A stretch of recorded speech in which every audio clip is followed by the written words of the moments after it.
Hello and welcome to this edition of Issues and Insights. I'm Gina Ryan, Director of Hardin County Educational and Community Television, and today we have one of our own, John Wright, who is the Director of Public Relations for the Hardin County Schools. A lot of things have changed since we've been in pandemic mode, and some of the things that need to be clarified are the end of the year school calendar. And at the recent board meeting, the Hardin County Schools did amend the calendar. So John, explain that to the audience at home, what actually happened at the board meeting. Sure. So what the board did was basically make May 1 a day of instruction. Now, May 1 was what was Oaks Day, for lack of a better term. Everybody knows the Kentucky Oaks. It was going to be on May 1, and everybody knows we traditionally take that day off. A couple of reasons. I'll just be flat out honest with you. One is that a lot of our student groups go to Churchill Downs that day and make money for their organizations.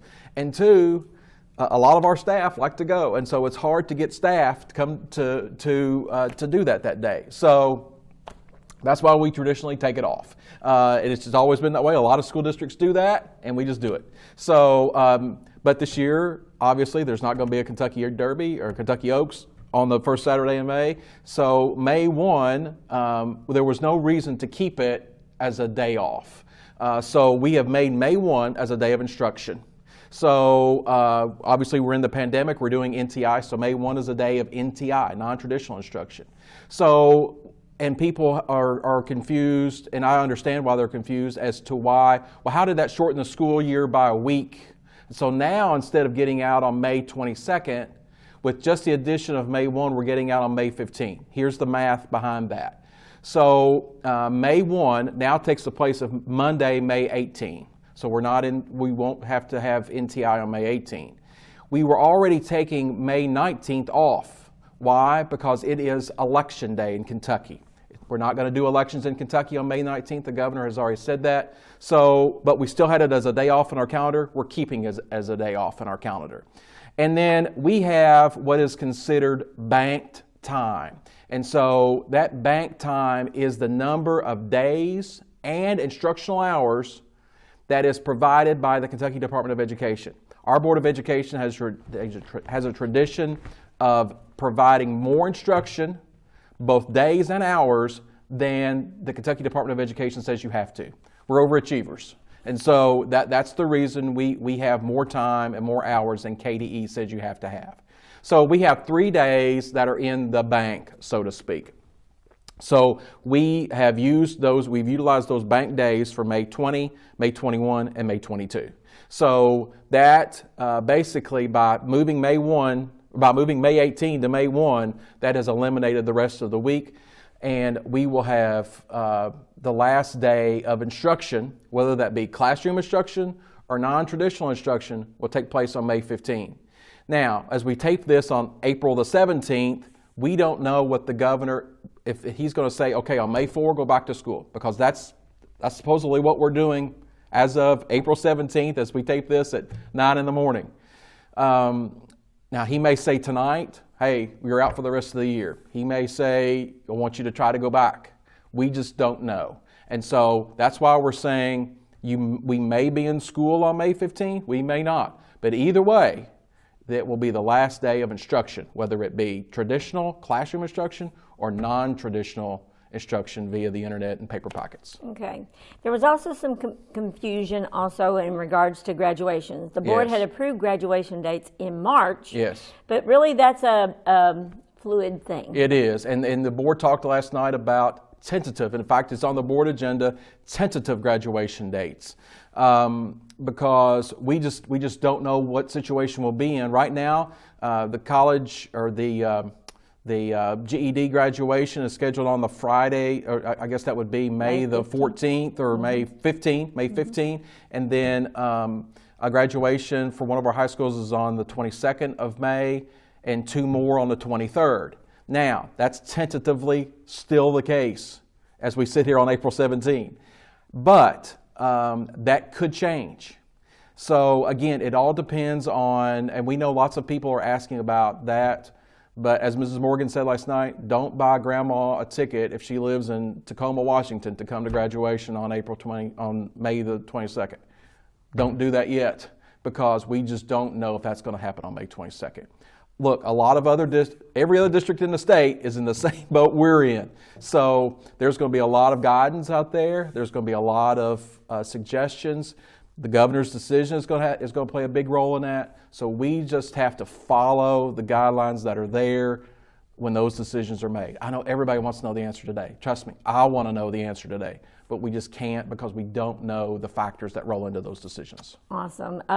Just wanted, would you like to give a shout out for how everybody's been responding to this? Oh my gosh, this is, the other day I was moved to tears, just for the simple, I was sitting in my office, thank goodness nobody saw me. It is just amazing to see our staff, Gina, you and your staff included. I mean, we've never done a virtual Board of Education meeting. You guys had your truck outside running wires through. I mean, it was amazing to see so much teamwork. And it happens every day. It happens every day in our district, whether we're in pandemic mode or not. But there's so much that goes on, and it's just wonderful to see everybody just pitching in. We have bus drivers painting fences. We have maintenance workers that are working on football scoreboards and things like that. We're just getting ready to open back up whenever we can open back up. One other thing I forgot to mention: proms. Everybody's asking about proms. I don't know about proms. We don't handle proms at the district level. So if you want to know about proms, you probably need to contact your high school. So that's something we don't mess with at the district level. Maybe they have to do a virtual prom. Maybe everybody so. Dress up at their home and Facebook Live. Yeah, I was going to say, and dance the night away there in your living room. I don't know, but those decisions will be made by high schools. Yeah. So. 1985 to today, almost every other day, I find myself thinking, I have never done this before. This is a new realm for me. So every other day I'm doing something that I probably never thought I would do. Also, to fill out this show of Issues and Insight, John talked to a gentleman that really takes care or helps individuals get those jobs. And once we are moving back in that job mode, you can get some helpful tips from this particular gentleman. Carter Dyson from the Kentucky Career Center located in Elizabethtown. And John did that in regards to our work ethic certification. So I'm going to turn this interview over to John next. Hey everybody, John Wright, Director of Public Relations for Hardin County Schools. I'm sitting here with a good friend of mine and of Hardin County Schools, Mr. Carter Dyson from the Kentucky Career Center. And we've been putting together videos of folks that will help you in your job interview skills. We know that this year has been crazy. You won't get a chance to do your work ethic certification interviews, which is a capstone piece of the work ethic certification process, and we hate that because that is so important. But to kind of replace that, or to kind of help in that regard, we're talking to different business leaders and community leaders around our area about how they interview and giving some pointers about interviewing. And so Carter Dyson, obviously as an expert, he talks to people all the time about jobs and preparing for jobs, interviewing for jobs, applying for jobs. And Mr. Carter Dyson from the Kentucky Career Center. So Carter, thank you for helping us out. We appreciate it. Hey John, thanks for having me. So there are lots of things that folks can do to prepare for a job. Researching that job is probably the first thing they should do, right? That is. All jobs are not for everybody. One of the acronyms that we use for a job is called Just Over Broke. and obviously it depends on where you are in your life. If you're just starting out, then it may be a job. Right. As you get older, you may be looking at a career move. And things have changed, John. My generation's a little bit ahead of you, and generations back then, well, we worked on the job for 20 years and stayed there and got that watch. Mm-hmm. Nowadays, if you stay on a job for 2 years, then you move around. It's called career progression.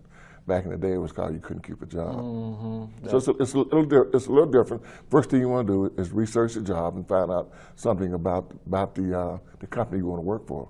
Know their history. Check out their sustainability. Mm-hmm. See whether or not it's a fly-by-night company. All those things that you may want to engage in before you kind of shoot your best shot with them. Well, and your reputation's on the line too. When you go to work for that company, you're going to represent them, so your reputation is on the line. It is. A lot of that goes from the fact that you go back in the research part of it, and they'll tell you whether or not this company is going to be here for a while. and depends on what sector they're in. Obviously, right now, the healthcare sector is going to be real big. You've got advanced manufacturing, which is at a standstill right now, but normally that's real big. If you talk about housing, you're talking about vehicles and that type of stuff there. You got in Kentucky, hospitality is real big. Kentucky Derby, bourbon, that type of stuff there. Location plays a big role in what it is that you're trying to pursue. That's true. So if you get that job interview, practicing what you're going to say and how you're going to say it's big too, isn't it? Oh, absolutely, John. What you need to do is, in the wonderful world of technology and social media, you can look up jobs. You can look up different type of questions that you may be asked. There are some questions that you are going to be asked no matter what type of job you apply for.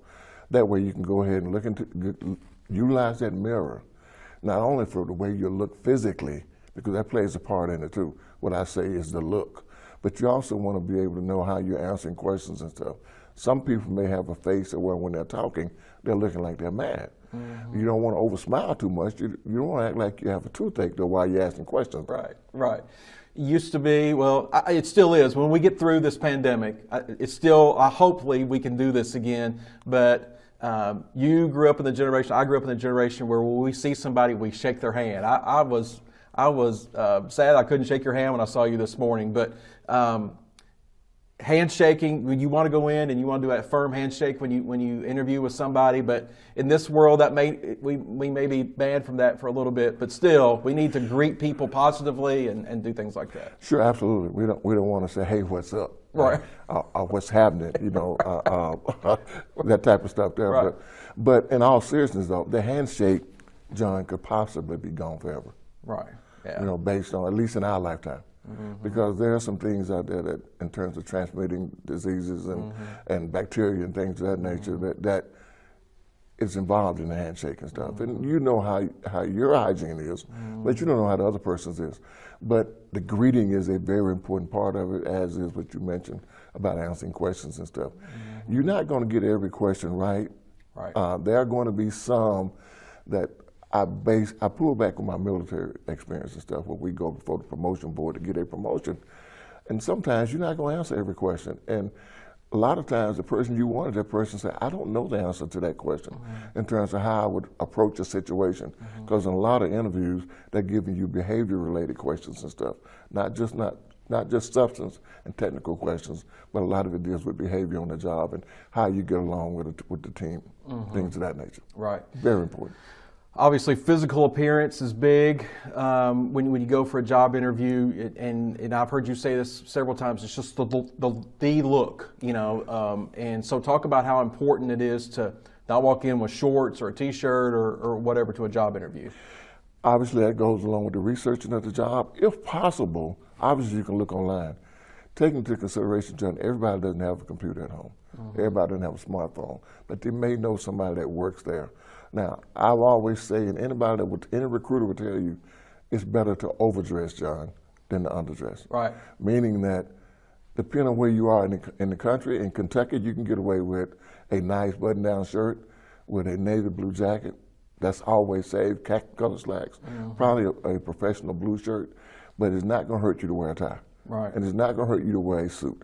Some type of conservative colors. If you do wear a tie, you want to wear a power color tie, maybe a burgundy, not a yellow to the interview. You say the yellow to the first day of work. Right. But those are things, in all seriousness, though, small things, John. Leather shoes. Okay. When you go in there, you want to make sure you got a good. It starts the day before. You want to make sure you get a good, nice rest, though. And all those things, Carter, are I see people thinking, man, you just told me to spend a lot of money, but those are investments because you may not get that job, but it may look good in the second job interview or the third. Not to tout any one company, but there are some that we partner with, such as you can go to Goodwill and find new stuff. And the thing is, also, most homes have an iron in it. And I would tell you, in all seriousness, iron the shirt nicely. It doesn't have, you can look like $1 million without spending $1 million, because that's the first thing that people see, John, is how you look, and you want to come across in a positive way. Now, there are some who say, I don't have the type of money to spend, and I understand that. You don't want to dress up for a manufacturing job. Got that. But you still want to come across as a professional. Why, John? John may come in, want to interview for a forklifter job. I look at John's resume and look at his academics and say, no, we don't want you to do that. We want you to do something else. You have presented yourself in a way to where you are in line to do a little bit more than what you're applying for. That's right. So being versatile is absolutely. Yeah. We've talked about too, no loud smells. Talk about smelling loud. There are two. And actually on different ends of the spectrum. Right. One is that you don't want to put on too much cologne or too much perfume. Right. That's one end of the spectrum. Okay. The other end of the spectrum, John, is that for those smokers, you do not want to be, I got to get that last cigarette in. I got to get that in, because that calms some people. Right. You know, I work with people that when they take a break, they go smoke. And that calms them. You don't want to do that. You don't want to go in now. You don't know. Let's go back to the perfume and the cologne. The person interviewing you may have an allergy, may be allergic to it, and they may be sneezing the whole time. Right. A lot of people are offended by smoke. And we're trying to get to a smokeless-free society.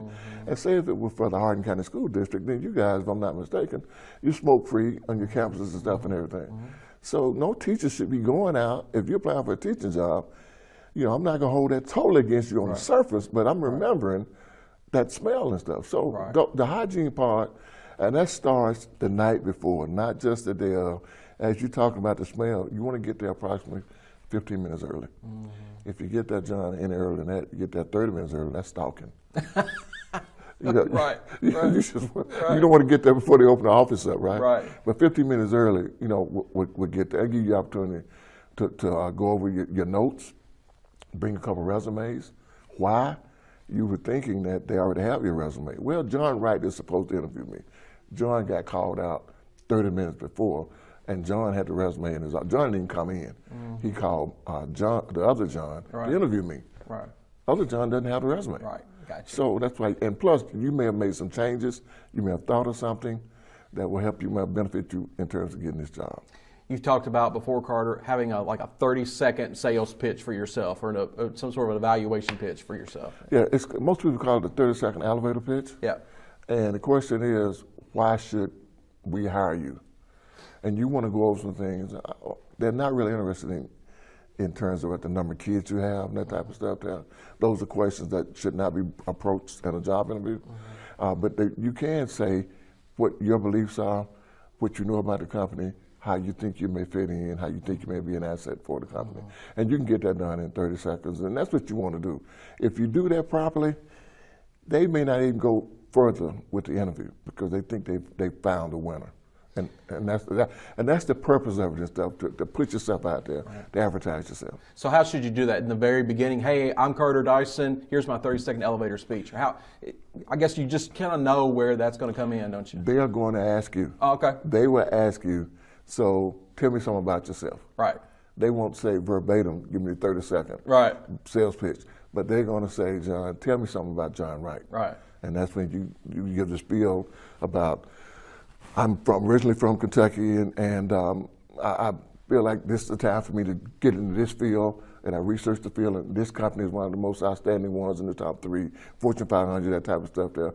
I know what I bring to the table. I think I'll be a tremendous asset for this. Right. For this and there's a fine line between being braggish and being proud in yourself. Sure. It is, but here's the deal. As the infamous philosopher Yogi Berra said, it ain't bragging if you've done it. Right. And if you're talking about your academics prepared you for a job, right? Right. Or your previous experience prepared you for a job. Right. It's not bragging, that's just acknowledging what you've done.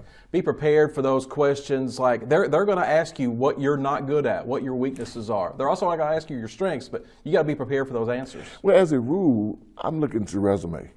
And as we talk about resume, there are different types of resumes. There are functional resumes and there are chronological resumes.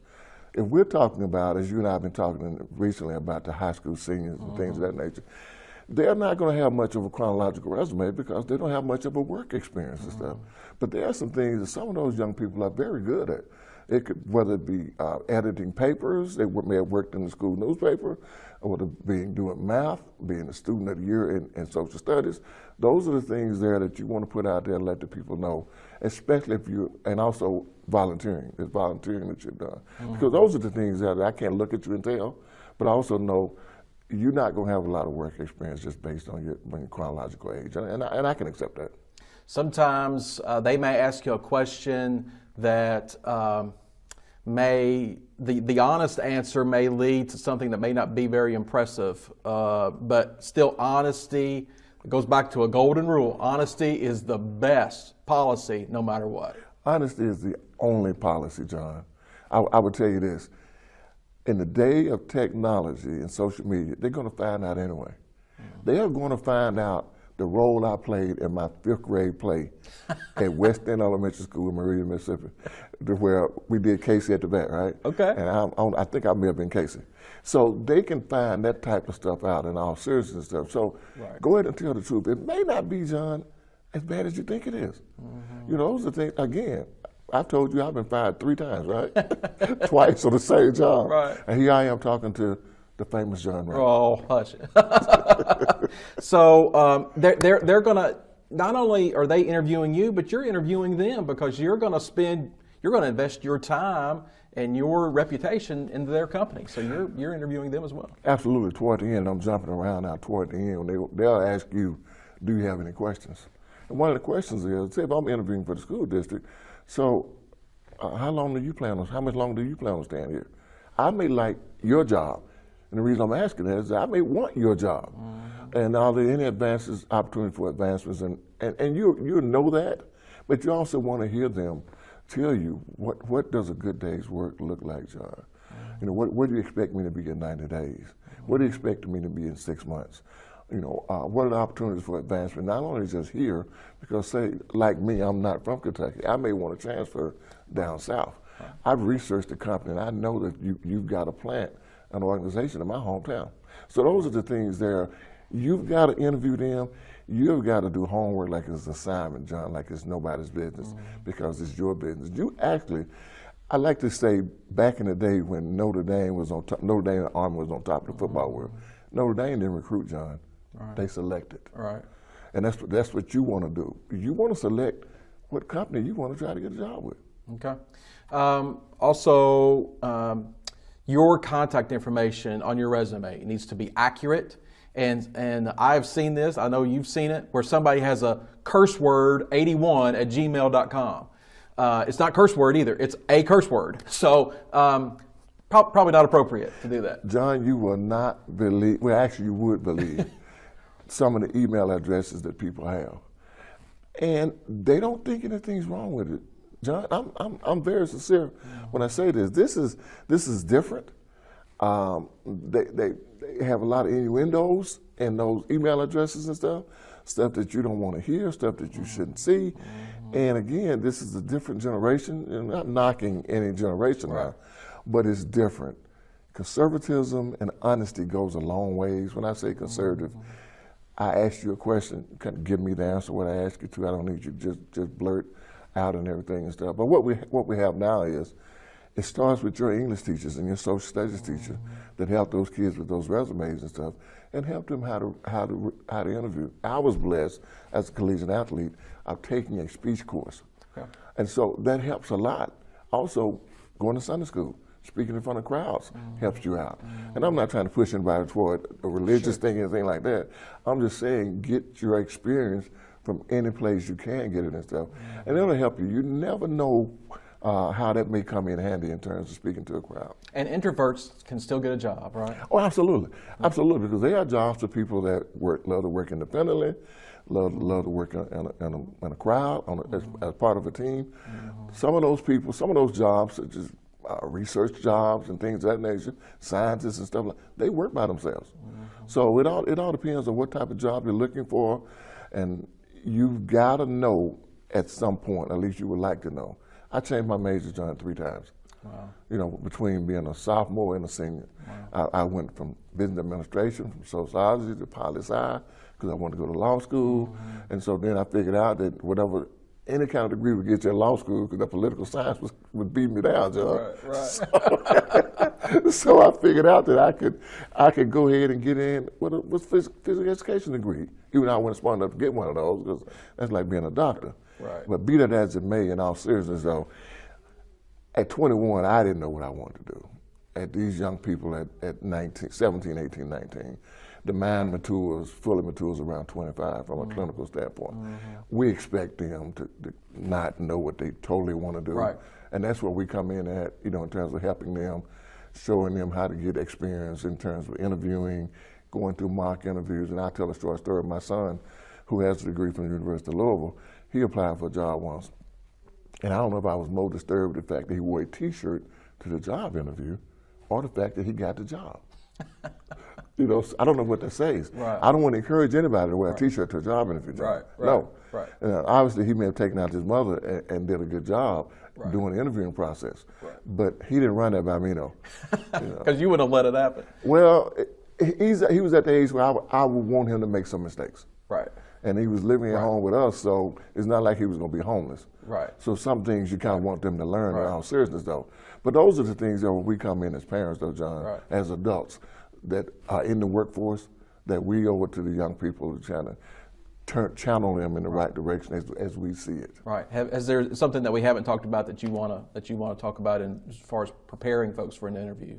I think one of the things, the main thing is take advantage of your social media, those that have the opportunity. Look the best you can.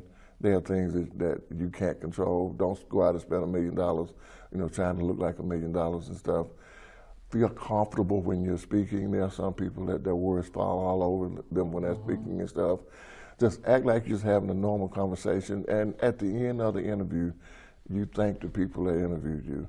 And make sure when you go outside and talk to whomever and let you in, the secretary of reception, whatever they may be called, office manager, you get the contact information so that you can, as soon as you get home where you're going, you can email them and thank them for taking time out of their schedule to interview you. And that may be the difference, John. Or write a note. Well, John, I don't know if people can still write nowadays, because they're not teaching cursive unless they bring it back into the school system now. Right. So you may print a note. Right. Okay, that's fine. Yeah, I'll bring a prepared note. Right. You can do that too. Okay. Yeah. Talking about social media. You said that.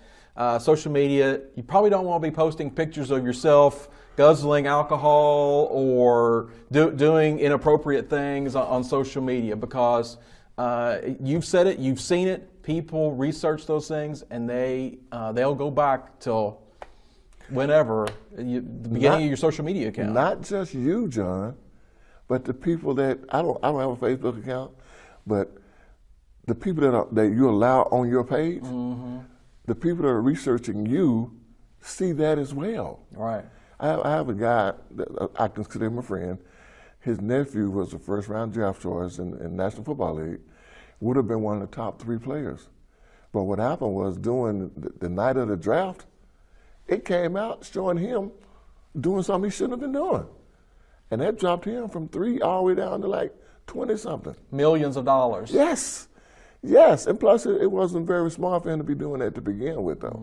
And it's all the time somebody has a phone, John, and the camera works. Right. The camera works. In all seriousness, though, young people do what young people do. We can only tell them and stuff and everything and hope that they would follow us, follow our lead. They're going to make mistakes. Understand that. If you've done some things like that, go ahead and admit to it because it's going to be found out anyway. Chances are, like I said earlier, it's probably not as bad as you think it is. Lots of help is available at the Kentucky Career Center. Talk about that. Absolutely, John. We have 2 main missions. One is to help employers find employees and help job seekers find jobs. And we have free classes. We do mock interviews. We do counseling. All those things there. We're located at 233 Ring Road, Suite 100, 7665115. Just like a lot of organizations are right now, we're on physical lockdown, but that doesn't stop us from being able to connect with you on the internet and stuff. You can reach out to me at carter.dyson@ky.gov. That's carter.dyson@ky.gov. You can call me directly, 234-5804, 234-5804. We're in the help business and stuff, and what we want to do is that anybody that's looking for a career or a job, hence the Career Center, we're there for you. We'll do the best we can and try to help you with that. Carter, thank you so much. Thanks for having me. Thanks for being you and thanks for what you do for our kids.